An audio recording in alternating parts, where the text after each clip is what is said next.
La Seconde Guerre mondiale a fait de nombreux dégâts, tant sur le plan matériel que sur le plan humain. Surtout sur le plan humain.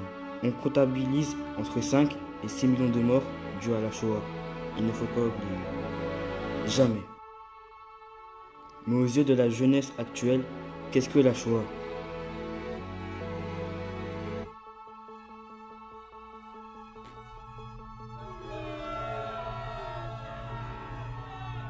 Vous faites les malins, mais est-ce que vous savez ce que c'est que la Shoah?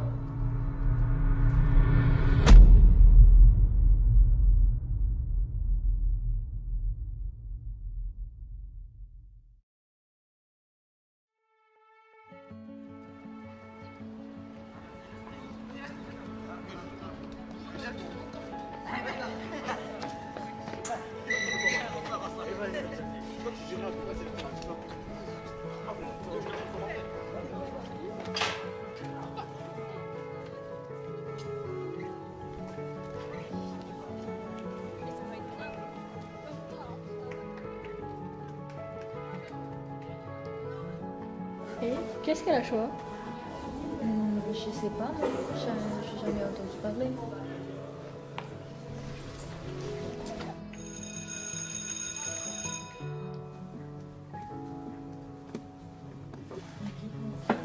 Et Christophe, Oui. tu sais ce que c'est la Shoah, toi? Non, pas vraiment.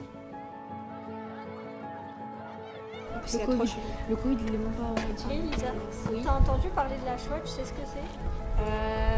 J'en ai déjà entendu parler parce que j'en ai déjà étudié. Je sais que ça a un rapport avec Hitler et l'extermination des Juifs, mais c'est pas trop. Je vais faire la faute avec moi ce soir, il y aura mes cousins. T'as pas vu tout le travail qu'il y a à faire pour demain? On doit faire un travail sur la Shoah. Sur mon téléphone, j'ai vu des documentaires sur la guerre. Je peux te filer le lien si tu veux. Et Samira, tu sais c'est quoi la Shoah quand t'as un gros travail à rendre là-dessus? Vaguement, les Juifs ont été mis dans des camps de concentration parce qu'Hitler l'a voulu, et c'était horrible.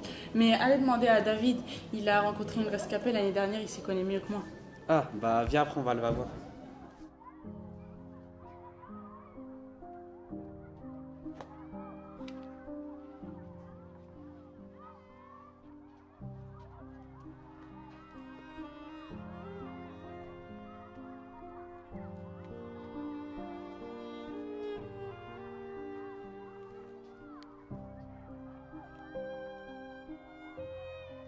J'hallucine de ce que je lis.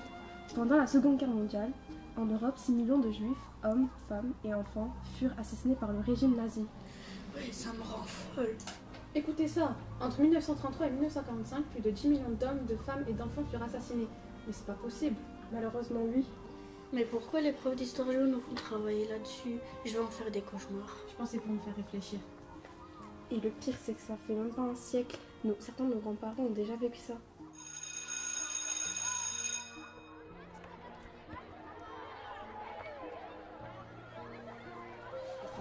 David, c'est vrai que tu connais la Shoah? Mais non, je connais pas bien la Shoah, mais j'ai appris plein de choses importantes l'année dernière, comme des derniers rescapés est venu témoigner. C'était trop bouleversant ce témoignage. Elle était enfant et parce que juive, elle a été déportée dans des camps de concentration. C'était horrible. Elle a vu et vécu des choses horribles. Quel genre de choses? Ils ont été mis dans des wagons, ils étaient serrés, ils avaient faim, froid. C'était horrible. Mais quoi? Mais c'est horrible. Comment on peut faire ça? Je ne comprends pas pourquoi. À ce qu'Hitler considérait que les Juifs étaient comme indignes de vivre. Une fois là-bas, on leur rasait leurs cheveux. Ils s'étaient encore mis dans des salles, serrés. Ils avaient froid, il n'y avait même pas de chauffage. On les battait s'ils n'écoutaient pas ou alors s'ils n'allaient pas trop vite pour eux. Eux, c'est les nazis. Je suis choquée. Moi aussi, ça me choque. L'année dernière, j'ai vu un film sur Anne Frank et elle est morte dans les camps. Et même avant d'être enfermée, elle n'était pas libre. Car dans les villes, beaucoup d'endroits étaient interdits aux Juifs. Mais c'est pas le truc avec l'étoile jaune? Si, les Juifs devaient broder une étoile jaune sur leurs vêtements pour qu'on les reconnaisse. Ouah, c'est horrible. T'imagines, toi, à cause de ta religion, t'as peur de ta vie constamment? Mais ça doit être atroce.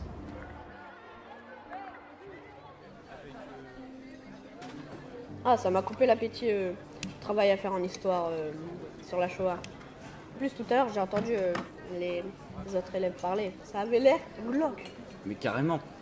Enfin, je trouve qu'on ne se rend pas assez compte de la chance qu'on a de vivre dans notre époque. Elle est bien plus cool. Plus cool, ça dépend plus pour qui. Mais ouais, j'avoue, elle est cool. Mais tu penses qu'ils avaient une cantine là-bas? Tu rigoles? Ils avaient des toutes petites portions et ils devaient faire la queue pour l'avoir. En plus de ça, ils mangeaient avec les doigts et ils devaient se battre pour avoir la ration des autres. Je pense qu'ils auraient dû beaucoup maigrir. Ouais, sacré régime. Mais ils mangeaient quoi du coup? Du Rutabaga, il me semble. Rutabaga? C'est quoi ça? D'après mes souvenirs, c'est une espèce de navet. Ok.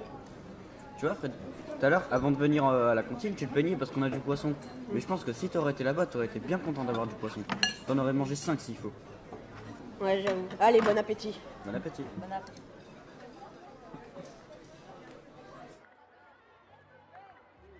Et c'est quand même chaud le devoir en histoire. Vous savez tout ça, vous? Non, et en plus je suis sûre qu'on ne sait pas tout, que nous avons conscience de ces horreurs. Moi, j'ai entendu parler de four. Vous savez que c'est? Une manière de tuer. Depuis que j'ai rencontré Lily Léniel, j'y pense souvent. Elle m'a beaucoup touché, cette femme. Tu m'étonnes, ça marque un truc comme ça. Il y en a des rescapés qui se sont suicidés, mais justement pour Lily Léniel, c'était important de rester pour témoigner. Elle veut transmettre un message de paix pour que cela ne se reproduise plus jamais. Vous l'auriez bien compris, la Shoah est un terme complexe. Il est difficile de tout comprendre, tellement cela nous paraît incroyable. Toute l'inhumanité qui en découle. Le nombre de morts, 6 millions de morts. Personne ne peut être insensible.